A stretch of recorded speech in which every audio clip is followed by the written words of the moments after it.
सभी राष्ट्रवादी और सनातनी भाइयों का स्वागत है पॉलिटिकल बज़ में।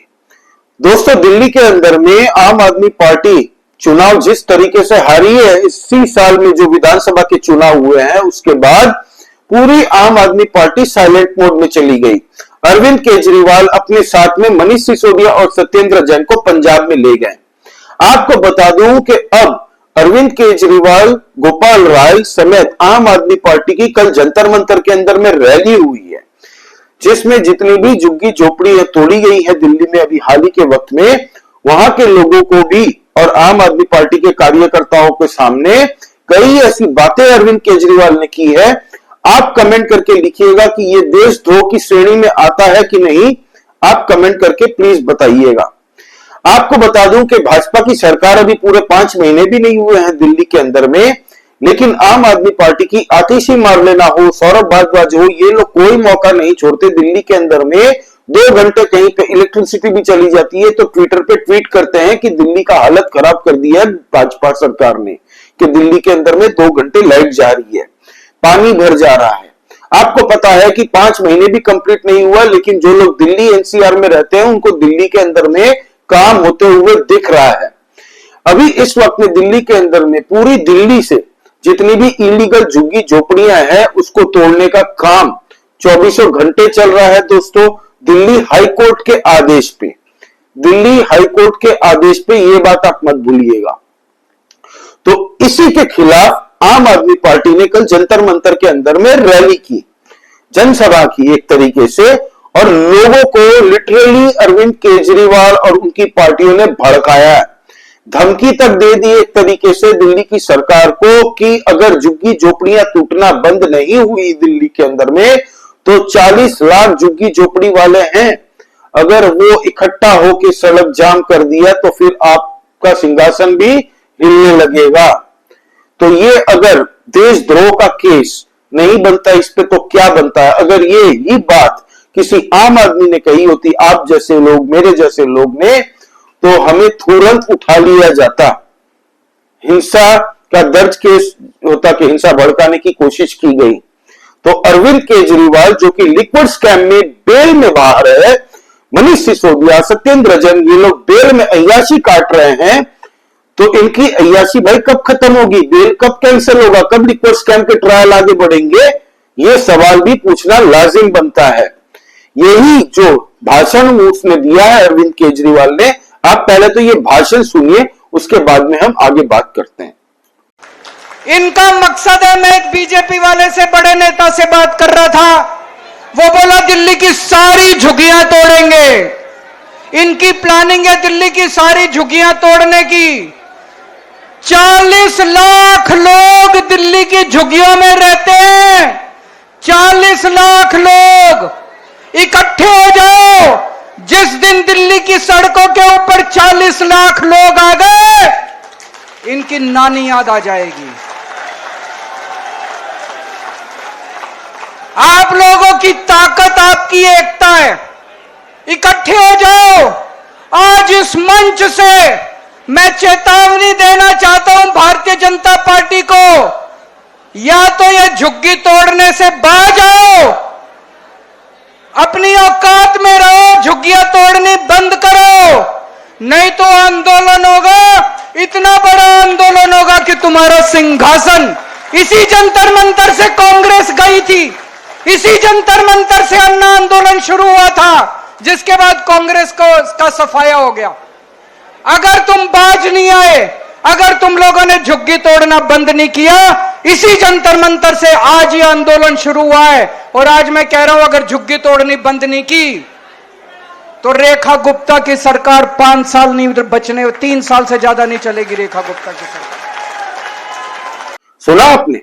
तो अरविंद केजरीवाल का यही भाषण सुप्रीम कोर्ट में भी ले जाके दिखाना चाहिए कि जज साहब, ये भाई साहब लिक्विड स्कैम केस के आरोपी हैं, बेल पे बाहर हैं, तो हमें अब ट्रायल आगे करना है, इससे पूछताछ करनी है, तो ये कब तक बेल पे बाहर रहेंगे, आप कृपया हमें बता दीजिए।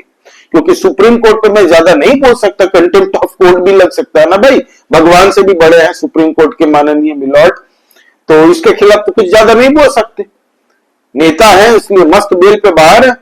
एनीवे, तो अब दिल्ली से ये लोग जैसे ही पंजाब में शिफ्ट होते हैं, अरविंद केजरीवाल वहां पे एक तरीके से सुपर सीएम की भूमिका भी निभाते हुए दिख रहे हैं।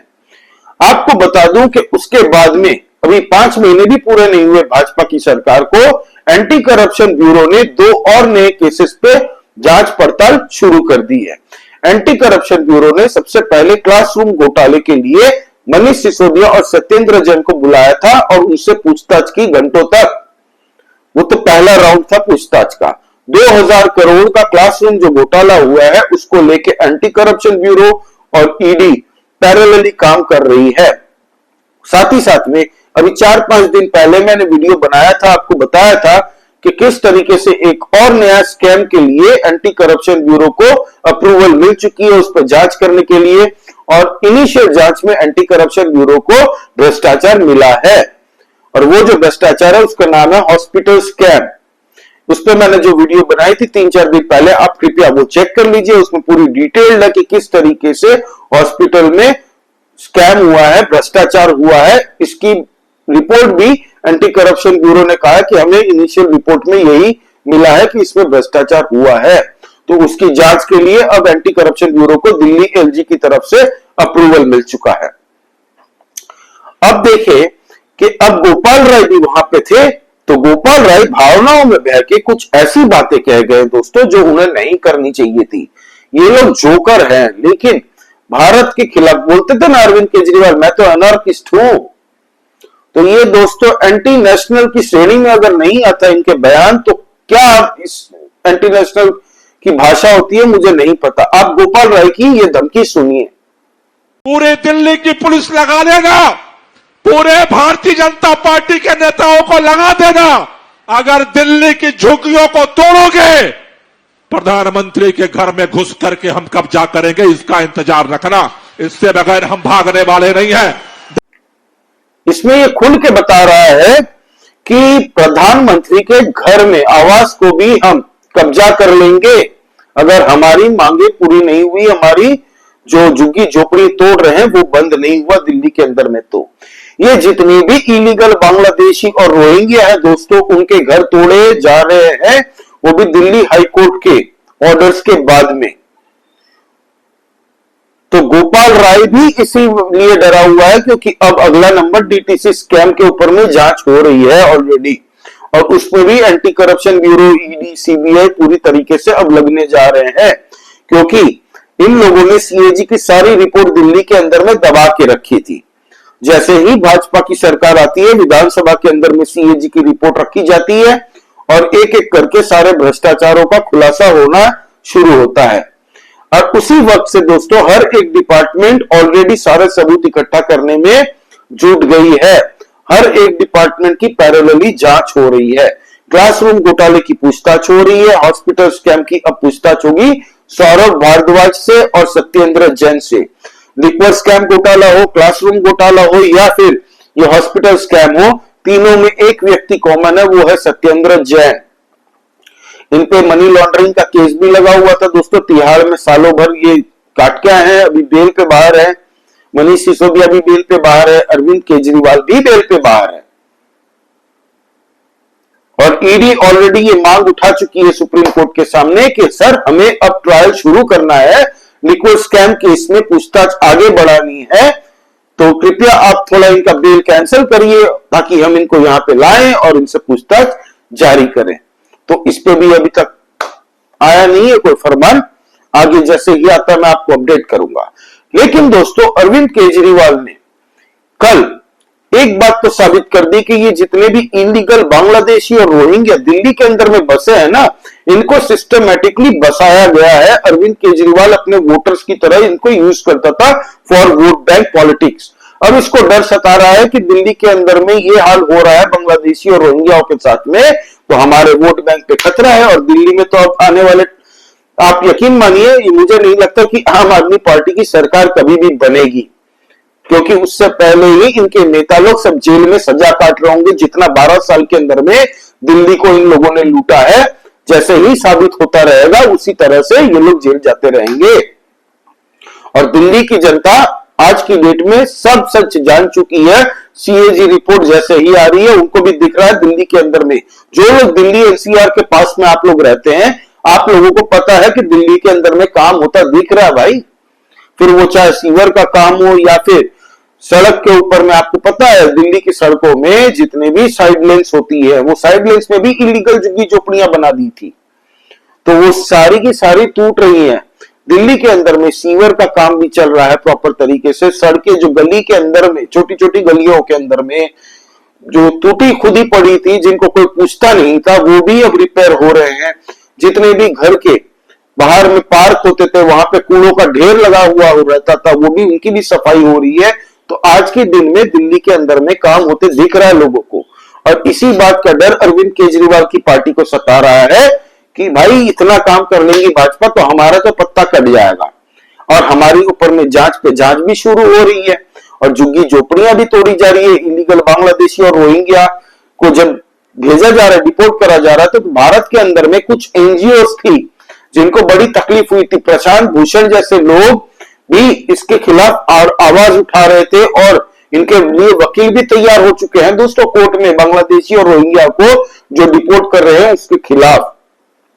तो अरविंद केजरीवाल भी एनजीओ की पैदाइश है दोस्तों, साथ ही साथ में मनीष सिसोदिया, ये लोग सब एनजीओ वाले हैं दोस्तों। ये जो टोला है ना इनका, ये बस एनजीओ का एक समाज सेवी का एक मुखौटा है, इनका एजेंडा सबका ड्रिवन है।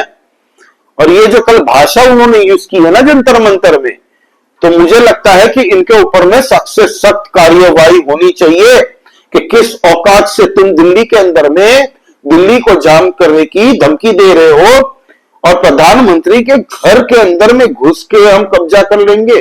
ये गोपाल राय बोलता है, औकात क्या गोपाल राय की, हैसियत क्या है? इन लोगों को ये नहीं पता कि वो 40 लाख का डर दिखा रहे हैं ना।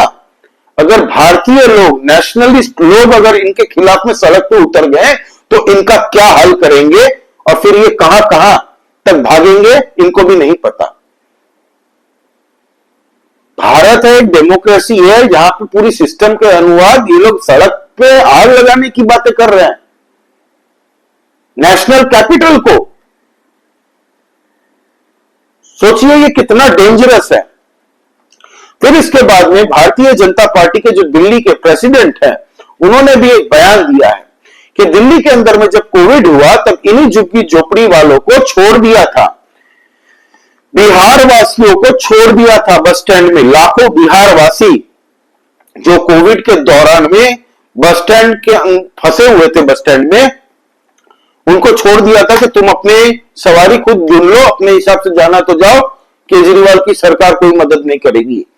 तो उस वक्त में भाजपा सरकार ने ऑपोजिशन में रहते हुए, भले ही 8 सीट थी उनकी विधानसभा में, लेकिन जितना हो सका सेंट्रल गवर्नमेंट की मदद से उत्तर प्रदेश से सरकार मोदी योगी जी ने बस भेजी थी, और कई लोगों को वहां से निकाल के अपने अपने गांव छोड़ा था।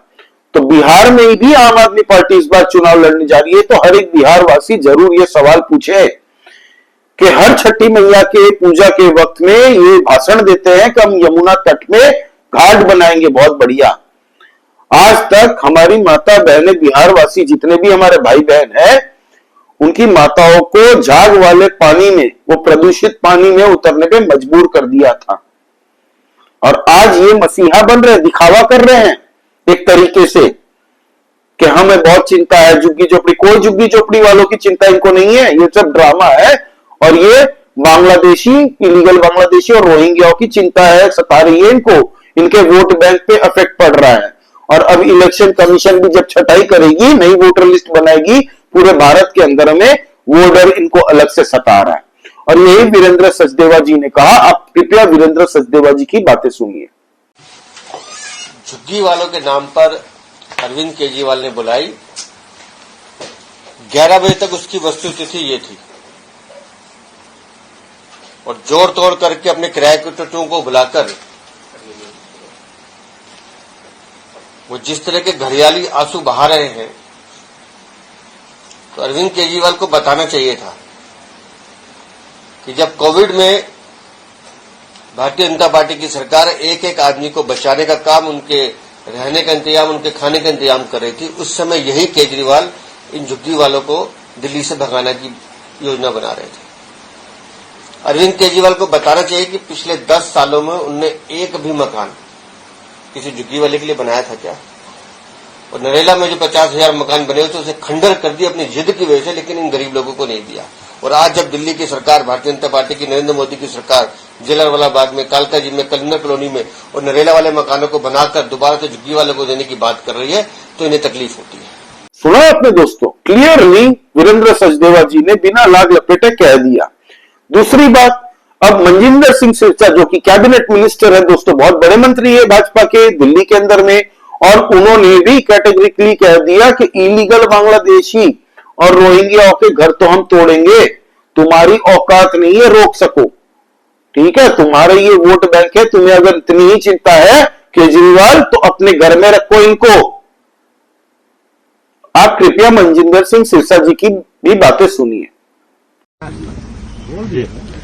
केजरीवाल जी को मैं कहना चाहता हूं, आम आदमी पार्टी को कहना चाहता हूं, आतिशी जी को कहना चाहता हूं, आप जितना मर्जी रोहिंग्या, बांग्लादेशी इन लोगों के लिए खड़े हों, रोहिंग्या मुसलमान हो, बांग्लादेशी मुसलमान हो, हमारे देश के अंदर घुसपैठिए हैं, उनको किसी सूरत में देश में नहीं रहने दिया जाएगा। अरविंद केजरीवाल जी, अगर उनको आपको इतना ही स्नेह और प्यार है उनके साथ, तो ले जाइए अपने घर पर, बसाइए उनको ले जाकर। हम बिल्कुल दिल्ली को स्पष्ट बताना चाहते हैं, हमें ऐसी कोई भी किसी भी तरीके की गंदी राजनीति में नहीं शामिल होंगे जिसके अंदर वोटों के खातिर दिल्ली के लोगों की जान के साथ खिलवाड़ किया जाए। ये जितने रोहिंग्या, ये जितने बांग्लादेशी हैं, देखिए परसों ये मर्डर हुआ, हर जगह पे ये क्राइम करते हैं, बेटियां, मां बेटियां यहां सुरक्षित नहीं इनके रहते। और इस तरह का काम करने वाले लोगों को अगर अरविंद केजरीवाल जी दिल्ली में बसाना चाहते हैं, हम किसी भी सूरत में उनको बसने नहीं देंगे, नहीं देंगे, नहीं देंगे। बिल्कुल उनके घर तोड़े जाएंगे, उनको यहां से बाहर निकाला जाएगा, जो कारोबार और फैक्ट्रियां चला रहे हैं उनको बंद किया जाएगा। और मेरे खुद के इलाके के अंदर हजारों की तादाद में लोग घुस चुके हैं, वहां पर जींस की फैक्ट्रियां चलाते हैं, वहां पे बहन बेटियों का जीना हराम कर देते हैं। वहां लोगों ने घरों के बाहर लिख के लगाया है कि हम यहां पर रहने को हम ना रहने छोड़ने को मजबूर हैं, हमारा घर कोई खरीद ले। क्या दिल्ली के लोग अपने इलाकों में रहने के लिए उनको इजाजत नहीं होनी चाहिए, आजादी नहीं होनी चाहिए? अरविंद केजरीवाल जी का इतना ज्यादा स्नेह है, अच्छा किया जंतर मंतर है। मुझे तो लग रहा था कि आज वो बांग्लादेश एम्बेसी में बैठकर शायद वो आज का प्रदर्शन करेंगे, और मुझे कोई बहुत बड़ा आश्चर्य नहीं होगा कि अरविंद केजरीवाल जी के पास अपना घर नहीं हो सकता, बांग्लादेश एम्बेसी उनको घर भी दे, अपनी एम्बेसी भी दे रहने के लिए, तो ये भी कोई बहुत बड़ी बात नहीं होगी, क्योंकि जितना उनका प्यार और स्नेह बांग्लादेशी मुसलमानों के लिए और रोहिंग्यों के लिए है, काश अगर उनका इतना ही प्यार और स्नेह दिल्ली के लिए होता तो ये इलीगल बांग्लादेशी आज तक दिल्ली में क्राइम ना कर रहे होते। सुना आपने? तो ये है दोस्तों, जंतर मंतर में ये ड्रामा हुआ है कल।